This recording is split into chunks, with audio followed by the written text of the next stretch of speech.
Ladies and gentlemen, this is the 12th and final round. Right hand, Golovkin steps in and down he goes again. Unbelievable. Mayweather makes him pay.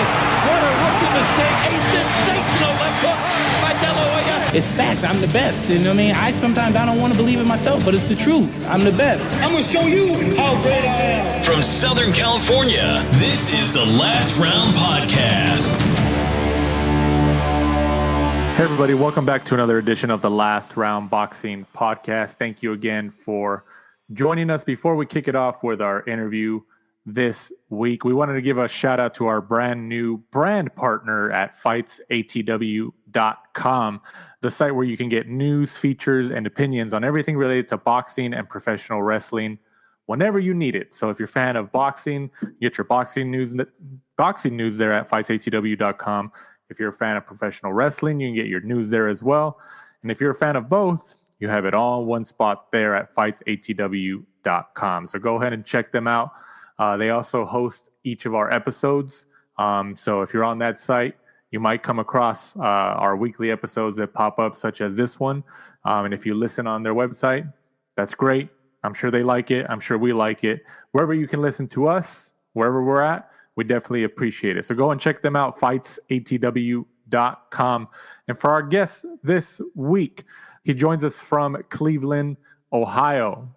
21-0 with 16 KOs, fighting at 154 pounds. He's currently waiting to see if he can land a title shot in the 154-pound. Is it junior middleweight? Is it super welterweight? You guys tell us. Tweet us at the Last Round 12. On Twitter, send us a message. See what you guys think about how they name these weight classes. Is it junior middleweight? Is it super welterweight?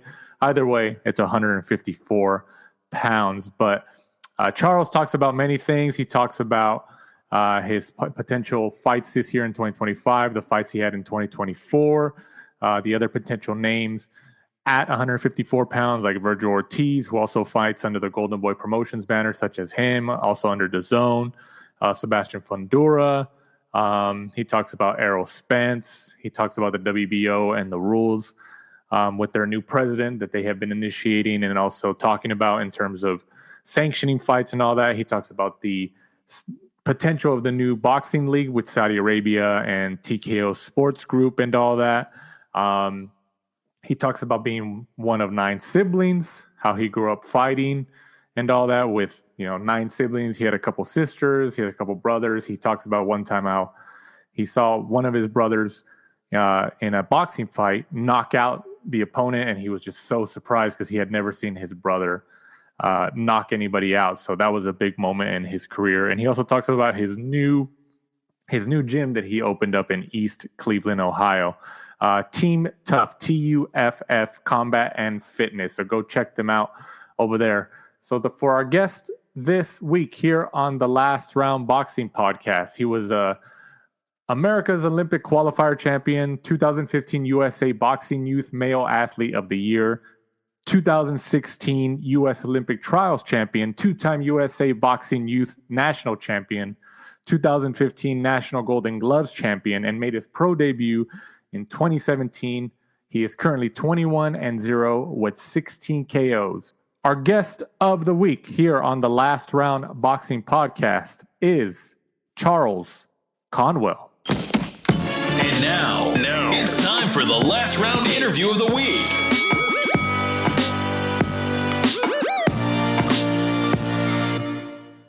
Let's start off the top with probably the most significant news that you've been associated with within the last couple days or week or so. Sebastian Fundora and Errol Spence Jr., that fight has been reportedly been taken off the schedule, at least in terms of Spence. And then there were some reports, I believe ESPN reported that your name might have been associated as a potential opponent. Do we know what the latest is with that? Have you been contacted as of today, or what's going on? Man, the latest, 3-4 days ago, I got contacted and just asked him would I take it if the opportunity presented itself. I told him, yeah, as long as it makes sense, I'd definitely take it. So have you spoken to Golden Boy now that you're under Oscar De La Hoya's Golden Boy Promotions, or have they kind of chimed in with what they think about the situation? No, I haven't heard nothing from those guys yet. That's why I'm just waiting to hear and see what happens next. It's really just like they really just called to ask me what I do if the opportunity presented itself, like I said, and I just told them it makes sense. Yeah. What in your from your view, what makes sense? Because there was some information last year where you said you received an offer from Boots Ennis to fight him, but you felt it was lower than what you were worth. So how do you evaluate what an appropriate offer should be at this point in your career? To be honest, I just where I feel like I value myself and what I'm worth. I feel like if it's not where it should be, you know what I'm saying? I just don't make sense for my career. I don't just go with it. I don't know really how to explain it. It's like whatever you do, you taking minimum wage for a job that you do that you know you're worth more than minimum wage to do. You know? Right. But Do you look at it more like a combination of emotion and like business in terms of how you evaluate an offer? I don't say I look at it emotional. I just said if it gotta make sense. You just gotta make sense on both ends as far as what it's gonna do for my career and dollar sense. So it gotta make both sense as far as common like for my career and as far as money. So How do you compare the opportunity of, let's just say, fighting somebody like Fundora who has 2 titles in your weight class, with them giving you, let's just say, a lower offer than what you deserve? Like, how do you weigh those potential measures like that? I mean, I just talk over my team, see how they feel about it, see, you know what I'm saying, try to negotiate higher, just try to see what I can do, where can I negotiate different, or what can I, or, just talk over with your team, see like weigh the pros and cons of everything. So like how you do anything else.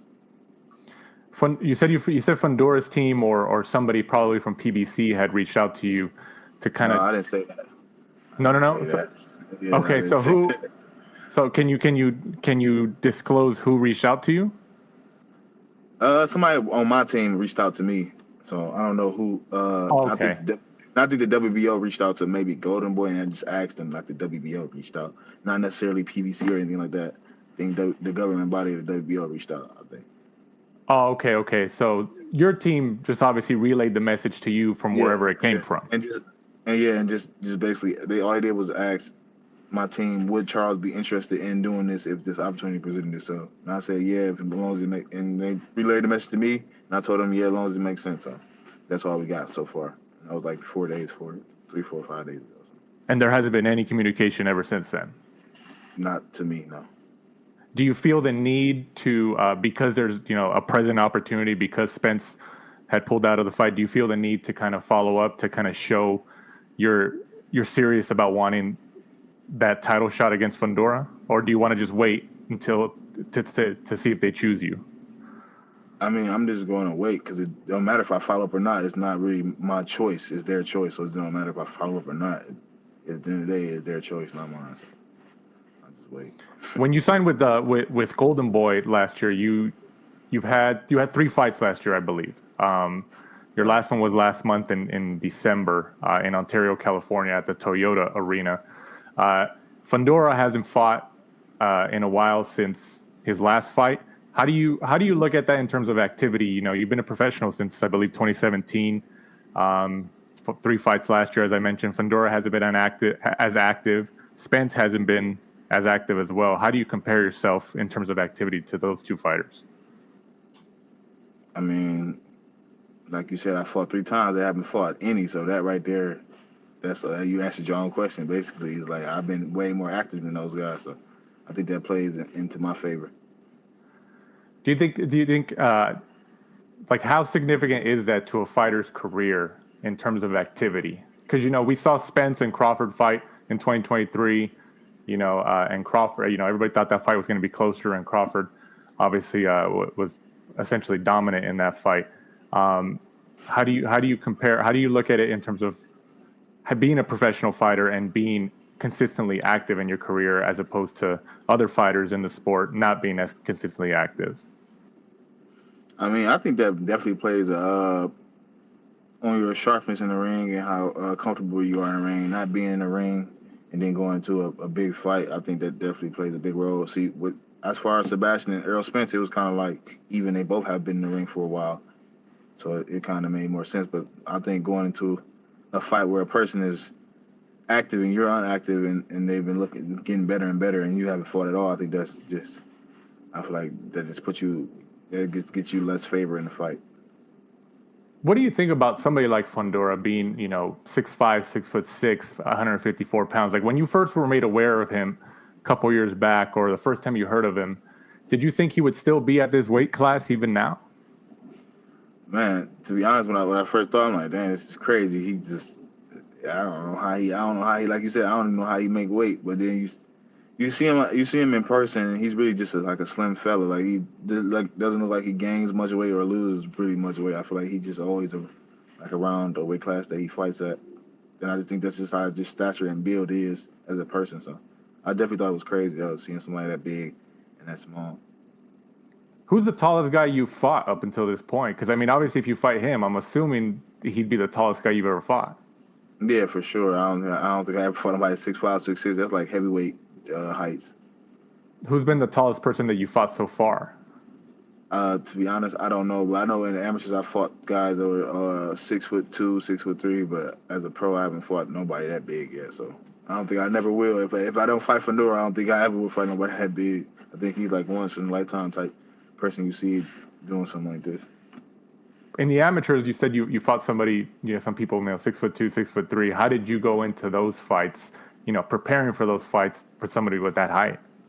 I mean, amateur, you just, in the tournaments, you just fight them day by day. You just go day to day to day. So you don't really get enough time to really even break down the strategy. And, you know what I'm saying? You just fight every day or every other day, however it goes. And you just go out there and listen to your coaches and do what you think works. And whatever works, you keep doing it until it don't work no more. ESPN had also reported that Joey Spencer was rejected by the WBO as a potential opponent for Fundora.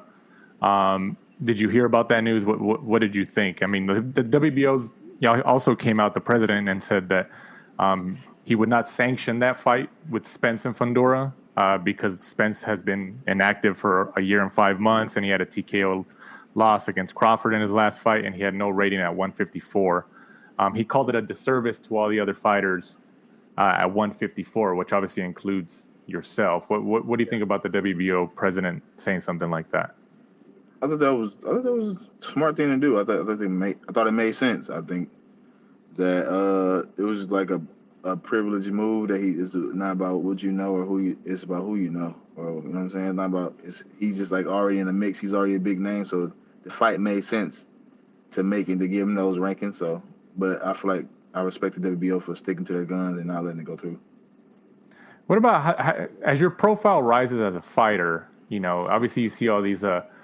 You've seen all these other fighters like over the years, Canelo, Mayweather, De La Hoya. All these guys with star power and negotiation power. Obviously, when you get to that point in your career, as you go through your career, how do you balance the negotiations of having that star power that you potentially could have in the future with abiding by these rules, by these like sanctioning bodies and all this stuff?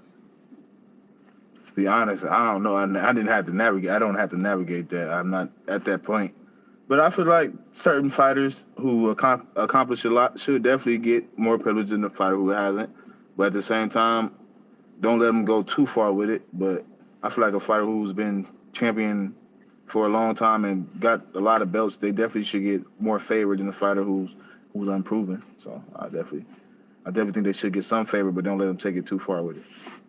Like, do you not like being involved? Not like being involved, but do you prefer not being involved, like in the business side of the sport? Are you more focused on the fighting aspect because you are a fighter?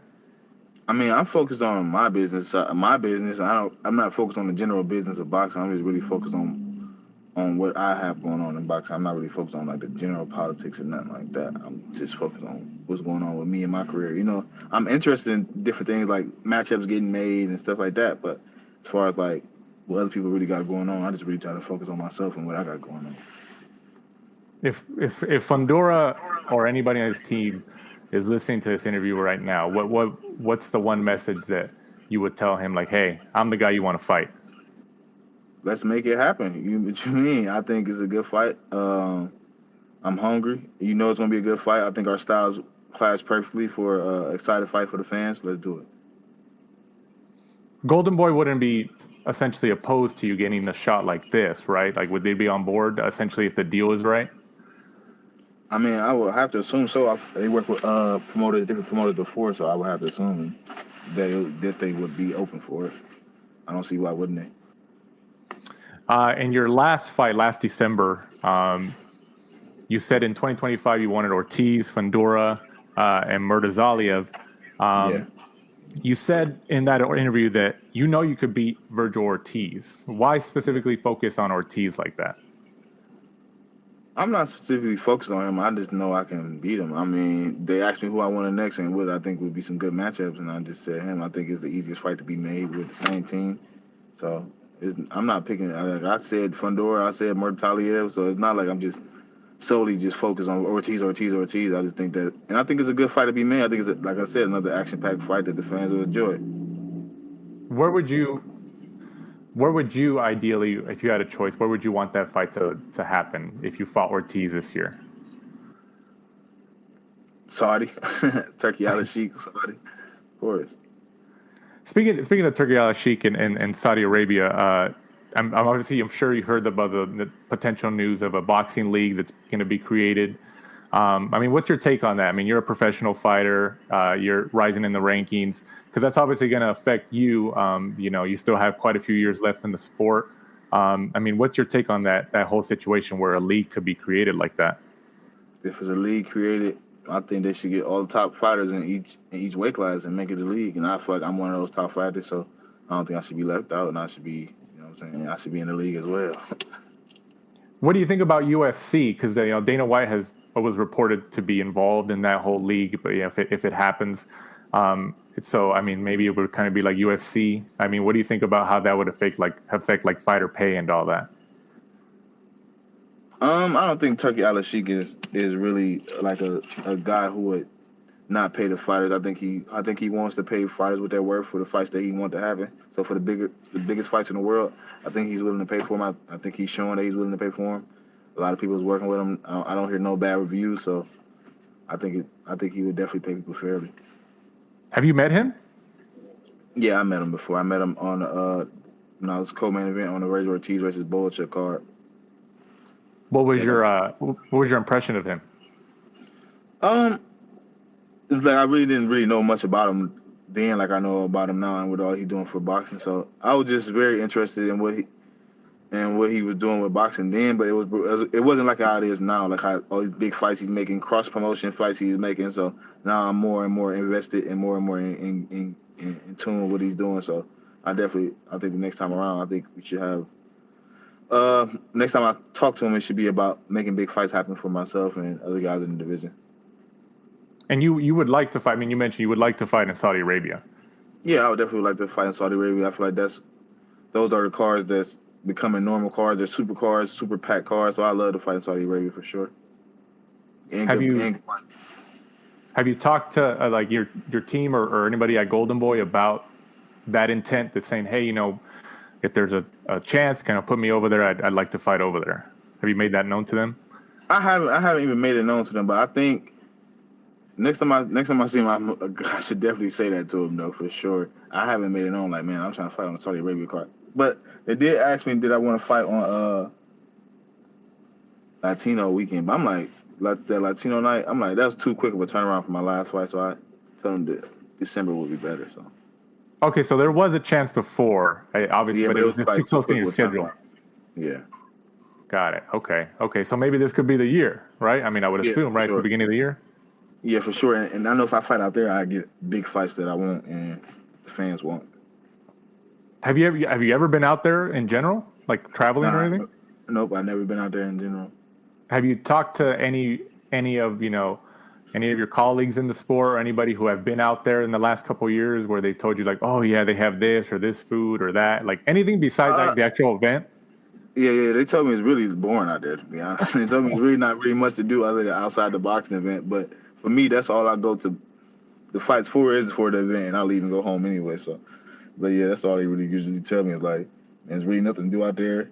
Real quiet, real clean, like real slow town. Like it's not like probably like Dubai where it's more action. It's like Saudi Arabia, like UAE. I don't think that's like the same. So. Is there anywhere besides Saudi Arabia that you haven't fought in the world that you'd like to fight at?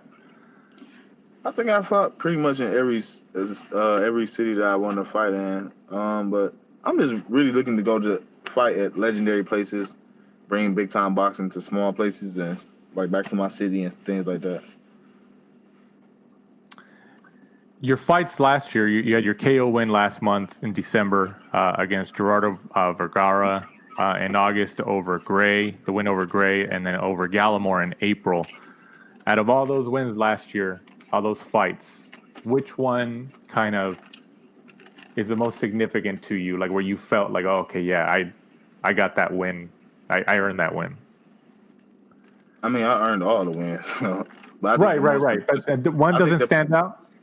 Yeah, I think the most impressive win I got was probably my last win. I think I got to show people more of what I had in my bag. I was comfortable in the ring. I didn't, ring rust was gone. I'm back active, so I think my last fight was probably one of my best performances of my career so far. And he was undefeated, right? Yeah, he was undefeated.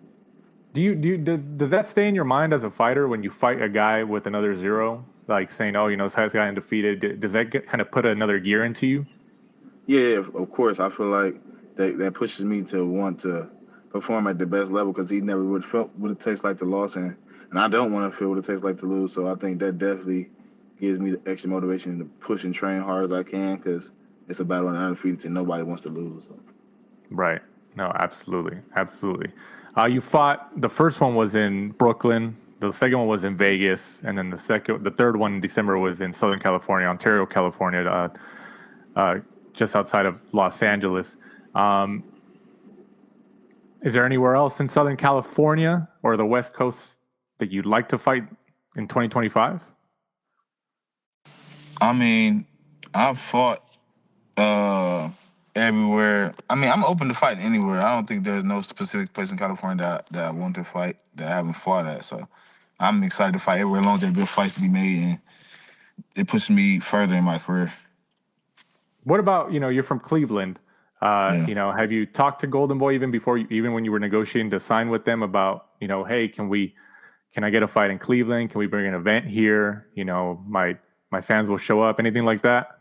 No, I know. I was just thinking about just really getting my name back out there and staying active, and eventually those type of opportunities will present themselves to me. Like right now, this is my third fight back this year, but before that I was out of ring 16, 18 months. So it was just really about me just staying active as possible. I don't care if it was in my hometown or California or New Mexico, like wherever it would have been at, I would have been just excited to be back in the ring because I've been out so long and be getting back consistent. What's the difference between your pro debut in 2017 and the fighter you are today?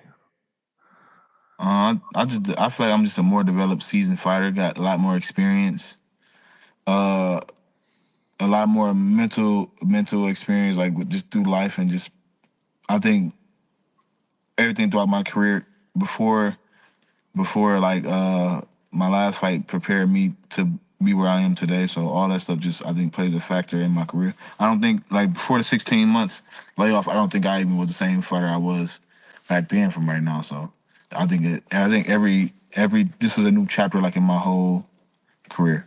Right here, this is something totally new since signing with Golden Boy. Were you ever nervous before any fight, like your pro debut? Were you nervous going into that? Yeah, I'm nervous before every fight. Even now. Yeah, even now I'm still nervous before every fight. It's more like not like anxious to get in there and just to do my best and just perform at my best. But once I get in the ring, all of it just goes away. I'll just be so locked in. So I barely even hear the crowd, to be honest. I'd be so locked in. All I can hear is my coaches, the referee, and the guy in front of me. What was the loudest fight, I guess, you've ever been a part of in your professional career so far? Where, I mean, you said you just hear your team in your corner and stuff, but obviously there's noise around you. Is there one that stands out in your mind since 2017? I mean, I feel like the biggest event I ever been a part of was probably the first fight I got with Golden Boy. It was the Devin Haney versus Ryan Garcia. I feel like that was a real big event, and I was part of the TV part, so I think that was a real big event. That's probably like one of the loudest events I've been to. What do you think happens in that potential rematch? Because, they're both talking about that the lawsuit is potentially going to be dropped. What do you think happens in that potential rematch between those two? To be honest, I really don't know. It's like that fight was so like the build up and everything was so weird. It's just like everything was so unexpected. I can't really tell you. Who did you lean towards in that first fight? Yeah, before the fight even happened, I thought Devin Haney was gonna win. Before the fight happened, I was like, oh yeah, Devin Haney gonna just go out there and box his shoes off, but crazy. No, yeah. I think a lot of people were thinking that, but obviously the rematch makes it more intriguing with that. Do you think you have an old school style? I was looking, I've been seeing like fans online and stuff like that talk about your style and people, the other fighters at 154, and there's been quite a few of them that we saw that describe you as an old school fighter with an old school style. Do you think you have an old school style? To be honest, I don't know. I would assume so. That's what everybody tells me. But I just feel like I just go out there and do what I do. Like I don't know what's a new school style and what's an old school style. I don't know I don't really know what they're trying to say. But I think this probably means just like being aggressive and being gritty and being like trying to go get it. But I think there's fighters that do that today. But I don't really know. But I guess so. Yeah. Well, who did you look up to as you were growing up and as a fan of the sport? Who did you admire as a fighter?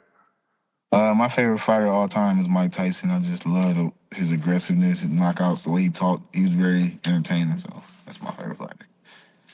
Do you watch tape of fighters like before each fight, like of opponents, or do you let that to your team and then to tell you kind of how to go about it?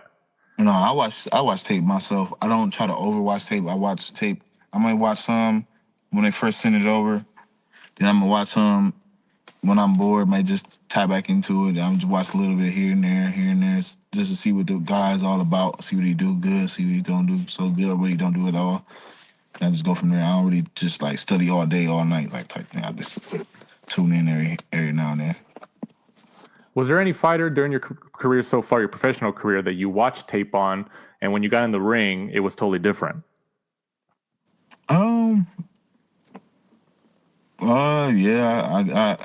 Yeah. I just think, like Mike Tyson said, everybody has a game plan until they get punched in the face. So. Yeah. No, that's true. That's true. Yeah. I mean, like how, having 20 fights or more, over 20 fights right now as a professional since 2017. How many would you say that you prepared for each fight and you watched tape and you studied the opponents and you got in there? I mean, percentage-wise of opponents so far, how many would you say actually mirrored the styles that you watched on tape? I mean, generally all of them have the same like style and stance and stuff like that, but it's just some in other fights they'd probably be more aggressive than they were with me, but it's because of, it's the level of opposition or who they're fighting or what type of style of fighter they're fighting. So I say all of them generally do what they say they're gonna do, but some just might not be as aggressive because the fighter was like a lesser of a fighter, So like they can go out there and be aggressive and get them out of there early than with somebody like who's more experienced and who know more about boxing or who's more of a threat and just go out there and crash out. Is there any other fighters right now currently? They don't have to be in and around your weight class. They could be heavyweights or, featherweights or minimum weights or anything like that you're a fan of just as a fighter. Like, oh, I like what they're doing over there. Yeah. I like a lot of fighters. I definitely like Canelo and Terrence Crawford. Them like my two favorite to watch right now. And then I love all the young guys who I came up with. I love watching Shakur Stevenson, Devin Haney, Teofimo. Everybody who like around like my age, like everybody who I came up with that's like 2 years younger, and like my age is like who I be intrigued because we all came up together. We all was on national teams together and stuff like that. So I love watching people who I came up with because it's like we all headed in the same direction and we all doing good. So you were the youngest. You were the youngest participant on the Olympic teams in 2016, weren't you? Yes, by a few months. how did you get like picked on or anything by your teammates, or like, oh, he's the young one or something, or did anything like that? No, man, no. We was all the same. We was all around the same age. I was just younger than everybody by like 4 months or something like that. Like I wasn't just like 17 or 18. They like 28 or 25. It was like we all 18, but I'm just the youngest 18-year-old. Well, you got picked for the Olympic team before you even graduated high school, right? Yeah. Mm-hmm. So obviously, did that news spread around at school when you made the Olympic team? I mean, did your profile change at school? Yeah. Yeah, they threw me a parade. To talk to you. Yeah, they threw me a parade at school, so that was good. But I always, everybody knew I boxed like my whole high school career, so I was always missing days of school for tournaments and stuff like that. So they already knew like where I was taking it. But yeah, once I became an Olympian, they threw a parade for me at school and whatnot. And I think they still got a picture of me in the school with one of my boxing belts. I think one of my boxing belts at the school thing. Like, was there people like other students or other just people in that school that didn't talk to you before, but as soon as they found out, like, oh, this guy's gonna be an Olympian boxer, like, I want to talk to him. Kind of like a celebrity status. I'm not. I don't say celebrity status. Celebrity status, but people definitely wanted to just interested in my journey and what I had going on, though. But people knew you boxed, like you said, right? So they were aware of your background. People who I grew up with, just like middle school, going into high school and stuff like that, who I went to high school before, but probably not like the freshmen or something, but people who was around my age and who I came up with, everybody in my grade knew. What's your most memorable memory of high school? Like I said, probably that parade. Yeah? The parade they threw for me, and that's probably my most memorable moment in high school. We were talking about the amateurs. Who's an amateur or who's a professional right now? We talked about the fighters around your age. Who's a professional right now that you fought in the amateurs that you haven't fought as a pro that you wouldn't mind fighting? I mean, probably the biggest, most famous person I fought in the amateurs that's famous is probably Edgar Berlanga. So, yeah. And what weight was that in the amateurs? 165. I think we was like 17. So could you make 165 if you wanted to, or I mean, it does just say there was an opportunity for some like a big fight, big money fight for some reason or another. Would you be open to that? Yeah, I will be open to it. Just pick and choose which ones makes the most sense for me. I'm about to go out there and fight fucking Benavidez. No, I get it. Yeah. Are you a disciplined guy in between fights? Sometimes fighters want to indulge in food and, just kind of take a break. But do you kind of stay disciplined in between? Yeah, I definitely still eat my food and what I like to eat, but I definitely still work out when I'm not in training camp. So. And then you opened up a new gym recently, right? In East Cleveland. Team Tough, TUFF Combat and Fitness. Can you talk to us a little bit about that? What's going on with that? Like you said, just open up a boxing gym in the inner city where I feel like kids and people needed help and needed extracurricular activities. That city used to have a boxing gym down there, but now it isn't one anymore. I think they might bring it back maybe later this year, but it was a recreation center down there in that city, and the recreation center closed down. And it was like just really nothing, I feel like, for kids and stuff to do. So I decided to open up a boxing gym, and I think, and we incorporate mental health and things like that. We just try to just get back with our all the knowledge I have and what everybody put into me into other kids. Did you train at that rec center growing up?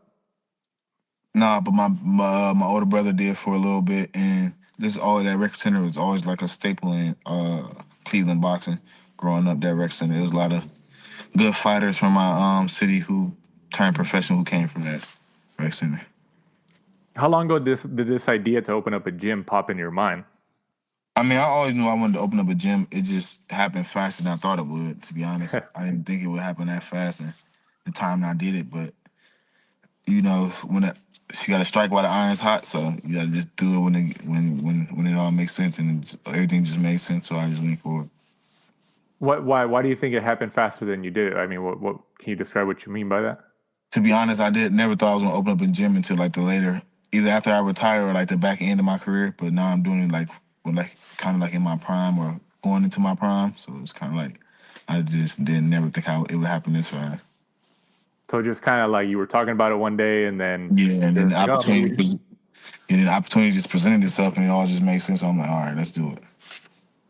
Were you like involved in looking like scouting locations and all that, or did you always see like a building in East Cleveland that you knew you wanted to utilize? No, it was actually it really just I was looking at a different location, and the location that I wanted it had got taken up, and then my fiance she reached out to the people who had the space, and they said they had other spaces for me, and we went to go look at it, and the other one was even better, and it just was actually a better space for me and what we had going on. So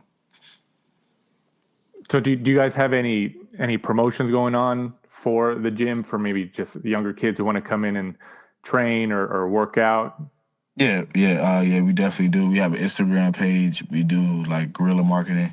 Like when we first opened up, we did a back to school event, and we just keep trying to promote, like push it out through like flyers and just hosting events and doing stuff with the community to bring like community engagement. Now, I'm looking to do my first amateur boxing show later this summer, and I'm getting all that stuff together now. So just doing like community engagement. So looking for sponsors and all that, right? Not necessarily. Yeah, looking for sponsors and just trying to bring awareness to the gym. Not looking for sponsors, like just doing events, bringing kids out, bringing bouncy houses, doing open gyms, let people come in, talk, see what's going on, stuff like that. Now, are you there like a couple days a week, or do you try to be there?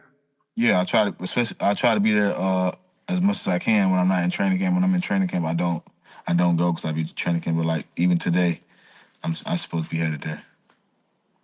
What's the most interesting thing that like a child who's in there training to be a boxer, kind of starting out their little career? What's the most interesting thing that a child has asked you, as a fighter, whether it's a fight question or anything like that in the gym or anything like that? Every kid, have you ever been knocked out? Have you ever knocked somebody out? That's like kind of questions kids ask, Is that something you probably would have asked somebody when you were a kid? Maybe, or yeah, I probably would ask something like that. just being curious, just to know like about the sport, because when you hear about boxing, you hear about knockouts and stuff like that. So.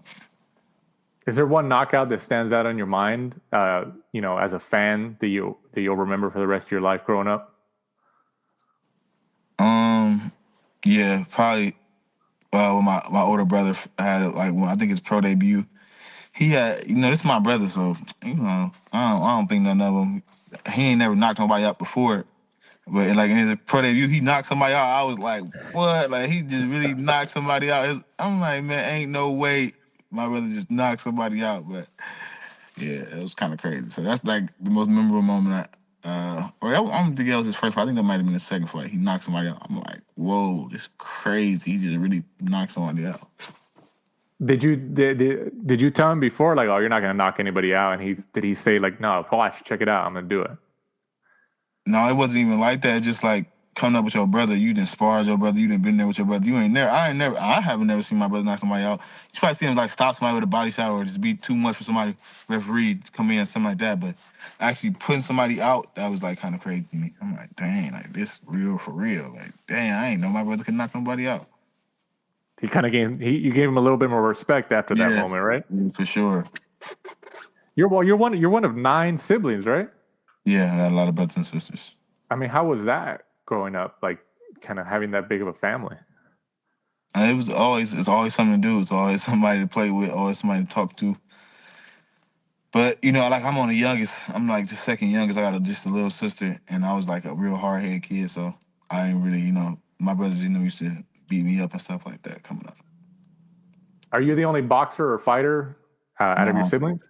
No, I had all my brothers and sisters boxed, but only me and one of my other brothers took it to the professional level.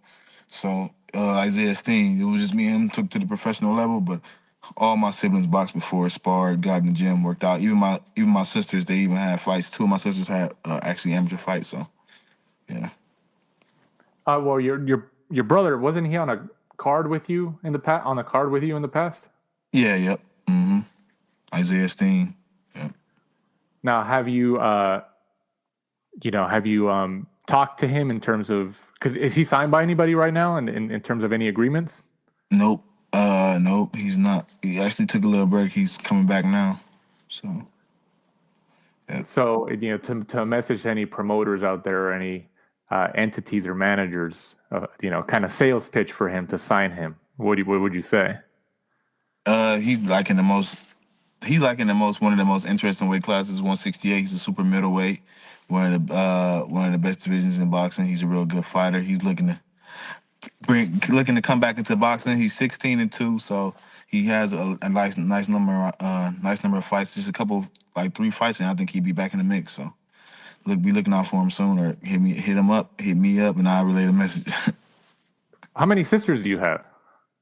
I have 4 sisters. Who's the best fighter out of them? Because you said they all pretty much fight. Yeah, 2 of my sisters, they never did amateur boxing. 2 of my older sisters never did amateur boxing, like competed, but they worked out. But the other 2, they did amateur boxing. I think my little sister would have been a little bit more better because she didn't mind working out like my other older sister. But my other older sister was skilled though, like she had real good skill, but she just didn't like working out. Did you ever spar with your sisters, even if it was just kind of messed around? But sometimes like somebody started crying. Yeah, after a while, we used to spar a lot coming up, but then after a while, I just got too big. We started becoming older, getting stronger, and you can't keep doing that. Right.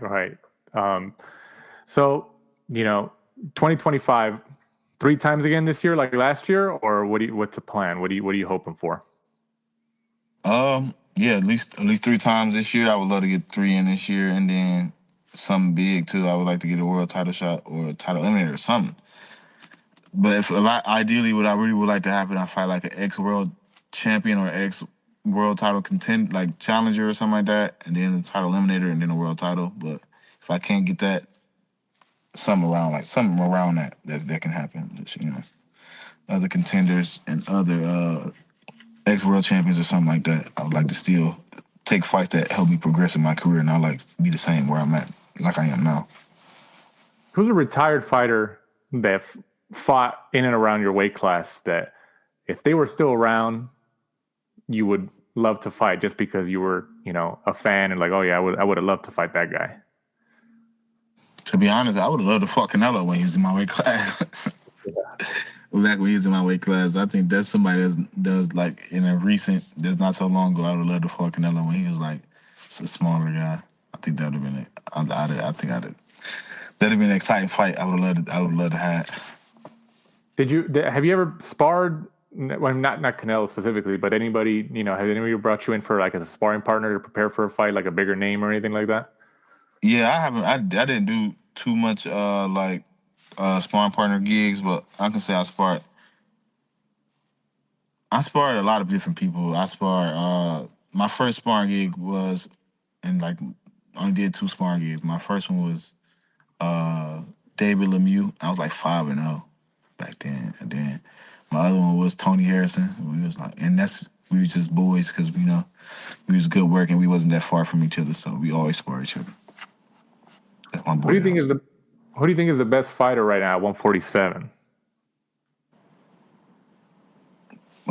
Boots probably. I think he's the most skilled, the best one. So in the future, if he'll eventually move up. Can you make 154? Everything's good right now in terms of like your diet and everything. You can make it really well. Yeah, I think I make 154 well. How much longer do you think you'll stay at this weight class? I don't know. At least till I get like a 2-3 belts or something. I'm trying to win some belts here. I'm not looking to move no time soon though. Like not in the next year, nothing like that. So it's not like your body is saying, "Hey, we can't stay at this weight class anymore. You got to move up." No, nope. And I'm not like a big 154 anyway, so I'm not even like a big guy. So where do you think your career ends? At what weight class? probably like 160, and I'd probably do, even if in the maybe I might do some pick'em fights at 168. Like I pick and choose which fights I take at 168, but for sure, probably like 160, 168. Probably do some pick'em fights at 168, but 154, 160 though, for sure. 168 would be your limit. Yeah, 168 would be my limit, and I'm not gonna just take any fight at 168. I'm gonna pick and choose like who, like somebody like my same stature, same build. Like I'm not gonna fight no giants. I'm 5'9". Yeah, no, I get you. I mean, you might fight a giant in Fundora if that pans out for you. 6'5", Yeah. 6'6". Yeah, but at least be the same natural weight, like kind of, you know. Yeah, the same. yeah. This campaign is the same weight class as we started boxing. So that's different. Yeah. No, that's something. Yeah, that's something that's definitely going to be interesting for any fighter, but especially for you if you get that fight, because you know he's tall, lanky, he's got long reach. It's just his size alone in terms of his height and all that. I'm sure it's going to be interesting. Yeah, I think any fight he ever gonna be in is gonna be interesting just because of his build. Yeah. No, I get you.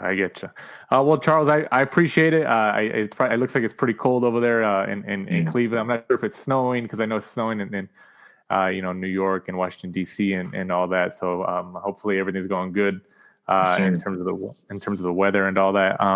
Before we end it up here, you want to go ahead and tell everybody where they can find you online and kind of keep up with you and go ahead and promote your new gym that you just opened in Cleveland?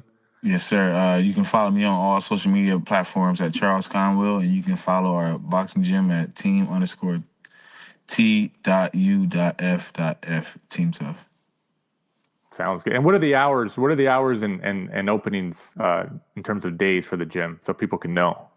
We open Monday through Friday, 5 to 7 when we do like the group kid classes, and then any other time we just go as far as the schedule as anybody else. Like as far as morning classes, we try to be available for anybody like adults and stuff want to work out. But kid classes from 5 p.m. to 7 p.m. Sounds good. Well, we appreciate it, Charles. So we appreciate you jumping on here on the Last Round Boxing Podcast. For our guest of the week and 154-pound super welterweight contender Charles Conwell, I'm Danny Z. This is the Last Round. Thanks for supporting and listening to the show.